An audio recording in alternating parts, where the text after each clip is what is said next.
What does it really take to transform your life? Not just change your habits, but completely rebuild who you are, your mindset, your image, your purpose. Today, we're diving into the story of a man who lived through chaos, controversy, and countless setbacks, yet still managed to rise, rebuild, and redefine himself. From the streets of Atlanta to becoming one of the most influential figures in modern hip-hop, this is the full then and now story of Gucci Mane. Gucci Mane was born as Radric Delantic Davis on February 12, 1980, in Bessemer, Alabama. But his early life wasn't shaped by Alabama, it was shaped by Atlanta. At a young age, he moved with his mother to East Atlanta, specifically Zone 6, an area known for both its deep culture and its struggles.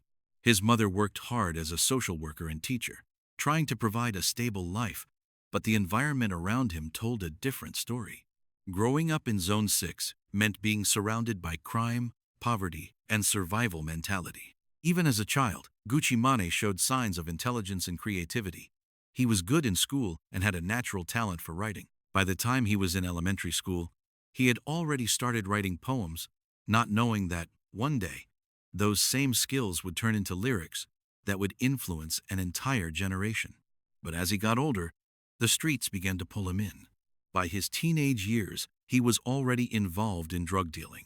It wasn't about ambition at that point, it was about survival, identity, and fitting into the world around him. This created a dual life. On one side, a smart, creative young man with potential. On the other, someone deeply connected to the harsh realities of street life. And that conflict would follow him for years. In the early 2000s, Gucci Mane decided to take music seriously.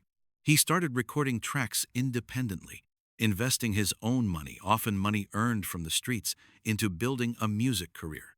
This wasn't an easy path.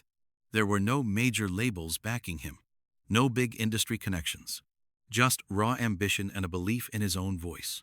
Then came the breakthrough. In 2005, Gucci Mane released his debut album, Trap House. The project introduced the world to his gritty, authentic sound, a sound that reflected real street experiences, not polished industry storytelling. The standout track Icy, featuring Young Jeezy, became a major hit. But success came with conflict. The relationship between Gucci Mane and Young Jeezy quickly turned into a serious feud.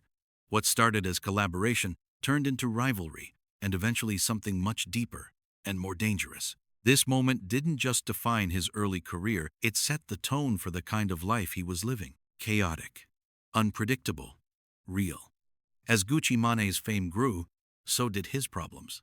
Throughout the late 2000s and early 2010s, he was constantly in trouble with the law. Arrests, charges, court dates, jail time. It became a cycle. Every time it seemed like he was moving forward in his career, something would pull him back. At the same time, he was battling personal demons. Substance abuse became a serious issue.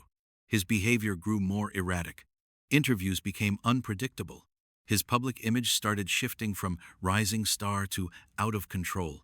One of the most defining moments of this period was his viral mugshot. It spread all over the internet, not just because he was famous, but because of how drastically his appearance and condition had changed. People started to question everything. Was Gucci Mane finished? Was his career over? Would he ever recover? From the outside, it looked like a complete collapse. But here's what made Gucci Mane different.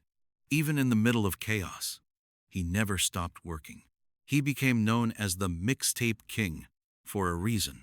He released project after project, sometimes multiple in a single year. While other artists waited for perfect timing, Gucci Mane flooded the streets with music. And through that consistency, he built something powerful, influence. He wasn't just making songs, he was shaping the future of hip-hop. He played a major role in introducing and supporting artists who would later become global stars, including Waka Flocka Flame, Young Thug, Migos. At this point, Gucci Mane had become more than an artist. He was a platform, a gateway, a kingmaker. In 2014, everything changed. Gucci Mane was sentenced to federal prison. For many artists, this would have been the end. But for Gucci Mane, it became the beginning of something new. For the first time in years, he was forced to slow down. No distractions, no chaos, no constant movement, just time to think. And that's when the transformation began. He made a decision. He wasn't going to come out the same person. He focused on his health, working out daily and completely changing his physical condition. He educated himself, reading books and expanding his mindset. He stayed sober, breaking free from the addictions that had controlled him for years. But most importantly, he rebuilt his discipline. This wasn't just a physical transformation. It was mental. It was emotional. It was personal. When Gucci Mane was released from prison in 2016, the world saw something completely different. He looked healthier. He spoke more clearly. He moved with purpose. And musically, he didn't miss a beat. He immediately returned to the studio and started releasing new music. One of his first major post-prison tracks, First Day Out the Feds, felt symbolic, like a statement to the world that he was back, and better than ever. He collaborated with major artists, including both featuring Drake. But this time, things were different. He wasn't just reacting to life anymore. He was controlling it. His brand became stronger. His business decisions became smarter. His image became cleaner. Gucci Mane had successfully reintroduced himself to the world. One of the biggest signs of his transformation was his personal life. In 2017, he married Keisha Kawar in a high-profile wedding that was widely celebrated. But beyond the luxury and attention, the relationship represented something deeper: stability, support, growth. This was a version of Gucci Mane that fans had never seen before, someone focused not just on success, but on building a real life. Later, he became a father, adding another layer of responsibility and purpose. Let's really break it down. Then, Gucci Mane lived fast and without structure. His decisions were often impulsive, driven by environment and emotion. Success came quickly, but so did consequences. His mindset was survival-based, focused on the moment rather than the future. Now, Gucci Mane lives with intention. Every move is calculated. His focus is long-term legacy, business, and family. He represents discipline, growth, and control. This isn't just growth. This is reinvention. Today, Gucci Mane is recognized as one of the pioneers of trap music. His influence goes far beyond his own song. The sound of modern hip-hop, especially from Atlanta, carries his fingerprint.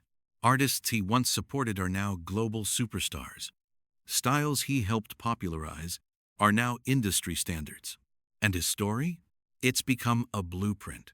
A reminder that even in an industry known for fast rises and fast falls, it's possible to come back stronger.